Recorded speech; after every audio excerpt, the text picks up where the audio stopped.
Y bien, continuamos con otra tercera entrega acerca de conociendo a nuestro Señor Jesucristo. Y esto se hace a través de las Sagradas Escrituras y lo hace el hombre que ha sido mudado del viejo hombre a una naturaleza diferente, a una naturaleza divina, conforme a la misericordia de nuestro Señor Jesucristo. Es por la palabra que nosotros vamos a ser transformados, que vamos a ser renovados en nuestra mente. Como dice Él en su palabra, somos renacidos por una semilla, por la semilla de la palabra, lo dice Pedro en su primera carta, renacidos de una simiente incorruptible, por la palabra de Dios que vive y permanece para siempre. Esta palabra que fue anunciada por medio del Evangelio. El Evangelio son buenas nuevas de salvación, son buenas noticias de salvación. El Evangelio es una oferta que le hizo o que le hace Dios al hombre a través de su gracia. Recordemos que la gracia es un favor inmerecido de Dios hacia los hombres. Entonces es por medio de la palabra que vamos a ser cambiados. Es por medio de la palabra que vamos a llegar a tener el conocimiento y saber quién es nuestro Dios. Y este tema en cuanto a Jesucristo, este tema en cuanto a Jehová, en cuanto al Espíritu Santo, saber que Dios es uno y uno su nombre. Dice Isaías 52:6, hablando Jehová por boca del profeta, dice: he aquí, por esta causa mi pueblo sabrá mi nombre, porque yo mismo que hablo estaré presente. Ya había el antecedente y ya había el ofrecimiento de que vendría un Mesías. Ya lo había registrado, el mismo Isaías lo había registrado en el capítulo 7, versículo 14, y en el capítulo 9, versículo 6, ya se hablaba de esta profecía de que vendría un Mesías, ¿verdad? De que, como dice Juan, Dios, como dice Pablo, Dios se manifestó en carne y se justificó en el Espíritu. Y dice Juan, y vimos su gloria, y aquel verbo se hizo carne y habitó entre nosotros. Es importante entonces que en la profundidad de las Escrituras, es conforme vamos profundizando en la palabra, entonces Dios nos va a dar luces acerca de quién es Jesucristo, de quién es el Mesías. Tito 2:11 dice: aguardando la esperanza bienaventurada y la manifestación de nuestro gran Dios y Salvador Jesucristo. Porque el 11, ese es el 13, y el 11 dice: porque la gloria de Dios se ha manifestado a los hombres para salvación, ¿verdad? Enseñándonos a los hombres a que, renunciando a la vida pecaminosa y a los deseos carnales, pues vivamos en este siglo confiada y piadosamente. Y el 13 dice, el verso que le dije al principio: aguardando la esperanza bienaventurada y la manifestación de nuestro gran Dios y Salvador Jesucristo. Nuestro gran Dios y Salvador Jesucristo. Jehová en el Antiguo Testamento habla de que Él es el Salvador, de que Él es el Rey. Entonces, podemos conciliar estos versículos, que quien está hablando allí es la misma persona. Solo que Jehová es espíritu, su gloria llena toda la tierra. Un espíritu es algo inmaterial, es algo que no tiene ni hueso ni carne, a la luz de las Escrituras, dicho por el mismo Jesucristo, Lucas 24:39, cuando iban en el pasaje que habla del camino hacia Emaús, ¿verdad? Él narra allí y le dice a Tomás: mira, Tomás, mete tu dedo porque ve que yo mismo soy, porque un espíritu no tiene ni carne ni hueso.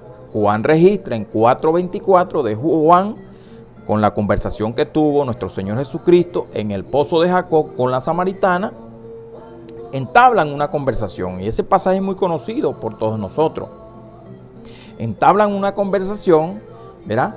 En el capítulo 4 exactamente, pero es importante leer todo el capítulo y ver el contexto donde nuestro Señor, ella le dice: ¿dónde adoran ustedes? O sea, nosotros adoramos en este sitio, ustedes adoran en tal sitio.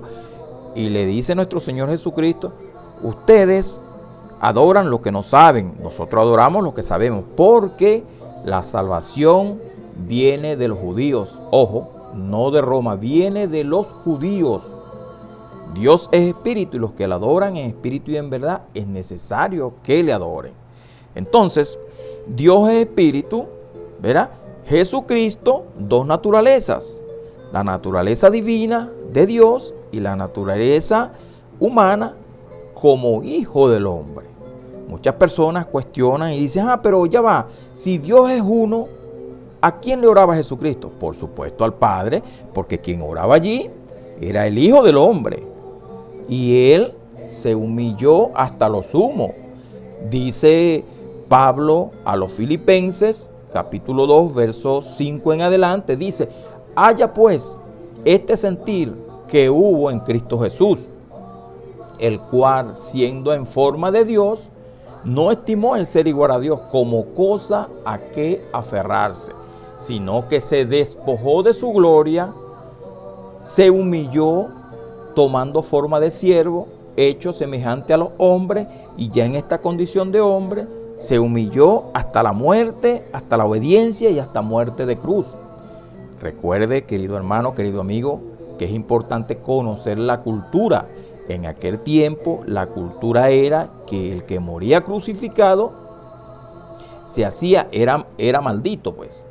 En esa cultura era maldito, ¿verdad? Entonces, Él se humilló hasta lo sumo y se humilló hasta la muerte, por eso dice el apóstol, y muerte de cruz, por lo cual Dios le exaltó y le dio un nombre sobre todo nombre, para que en el nombre de Jesús se doble toda rodilla de lo que está allá arriba en el cielo y de lo que está aquí en la tierra, para la gloria de Dios Padre. Esto es importante entonces conocer y meternos a profundidad con las cartas de Pablo y con todas las Sagradas Escrituras, por supuesto, pero conforme vamos creciendo en el Señor, vamos comiendo el alimento que nos atañe o que nos corresponde de acuerdo a nuestra edad en el Señor. Es importante la constancia y la disciplina. Pablo dice en su carta a los Romanos, capítulo 6, verso 22, dice, ya habiendo sido rescatados del pecado, ¿verdad? Y habiendo sido hechos hijos de Dios, pues haya en ustedes, o sea el fruto en ustedes, vuestra santidad. De tal manera, hermanos, que cuando Dios, Jesucristo, nos justifica delante de Dios, siendo nosotros pecadores, ¿verdad? Tenemos entonces que vivir de acuerdo al carácter de nuestro Señor Jesucristo. Y tenemos, por consiguiente, adoptar la santidad. Ojo, no es de la noche a la mañana, no es algo mágico que va a suceder, es algo que el hombre tiene que proponerse en el nombre del Señor. Importante entonces conocer a Jesucristo, conocer que es Él el que trabaja en el corazón del hombre, porque el hombre por sí, por sus propios medios, no lo puede lograr. Por eso dice él, Pablo, en la carta a los Corintios, en la segunda carta, capítulo 4, verso 7, él ha puesto un tesoro en vasos de barro. ¿Para qué? Para que la gloria y la excelencia sea para Él, para entender que nosotros no somos suficientes. La autosuficiencia que tiene el ser humano y que tiene el cristiano no es del hombre, no le pertenece al hombre. Entender que somos lo que somos por gracia somos salvos, por gracia de Dios. Vuelvo y repito, nosotros no contribuimos en nada en nuestro nacimiento. Hablo en términos materiales. Cuando nuestra madre nos dio a luz, en nada contribuimos.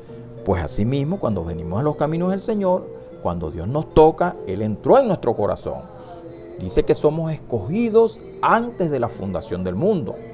Bendito sea el Dios y Padre de nuestro Señor Jesucristo, que nos escogió antes de la fundación del mundo y nos sentó en los lugares celestiales, posicionalmente, en sentido espiritual. Es lo que dice Pablo en su carta a los Efesios, capítulo 1, versículo 3. ¿Verá? Fue por el puro afecto de su voluntad. Fue netamente de Él le nació pensar en nosotros, ¿Quiénes éramos nosotros? Bueno, usted saque la cuenta de lo que era usted en el mundo. Pero es importante entonces que usted abra y disponga su corazón, ¿verdad?, a nuestro Señor Jesucristo, el cual es Dios sobre todas las cosas, como dice Pablo en Romanos 9:5, dice, de quienes son los patriarcas, según la carne vino Cristo, el cual es Dios sobre todas las cosas. Juan, en su carta, en su primera carta, capítulo 5, verso 19, dice, y sabemos que el Hijo de Dios ha venido y nos ha manifestado, que Dios ha traído a su Hijo y nos ha manifestado para ahondar y vivir en Él, ¿verdad? Y estamos en el verdadero, estamos en su Hijo, en Jesucristo. Este es el Dios verdadero y la vida eterna. Ojo, este es el Dios verdadero y la vida eterna, haciendo alusión a nuestro Señor Jesucristo. También lo dice anteriormente, allí mismo en ese mismo capítulo, el que tiene al Padre, tiene al Hijo. El autor de los Hebreos dice, en su versículo, capítulo 1, versículo 3, dice, el cual siendo el resplandor de su gloria y la imagen misma de su sustancia.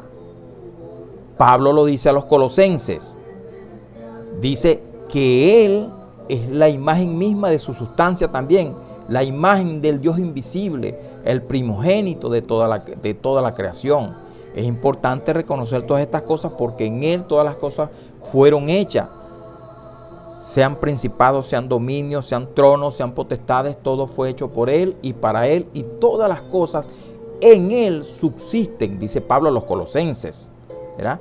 Él, que es el principio, el primogénito de entre los muertos, para que Él tenga la preeminencia en todo. Recuerde lo que significa preeminencia, lo primero, el primer lugar, para que Él tenga la preeminencia en todo. Y le agradó al Padre poner toda la plenitud, no un poquito de plenitud, toda la plenitud en Él. Colosenses 2:9 dice, en Él habita corporalmente toda la plenitud de la deidad. No dice, en Él habita un poquito de la plenitud como suficientemente para que sea el Hijo. No, toda la plenitud de la deidad. Es importante reconocer que Jesucristo es Dios, que Jesús significa Jehová salva. Dios en la antigüedad es Espíritu y en el Nuevo Testamento, como Jesucristo, bueno, Él es Dios, el Hijo del Hombre. Se le define también como el Hijo del Hombre porque nació virginalmente de una virgen, pues por supuesto. Entonces, es a través de estos estudios bíblicos, es a través de la palabra de Dios que nosotros vamos a tener el conocimiento de Dios. Es importante que usted anote estas citas bíblicas.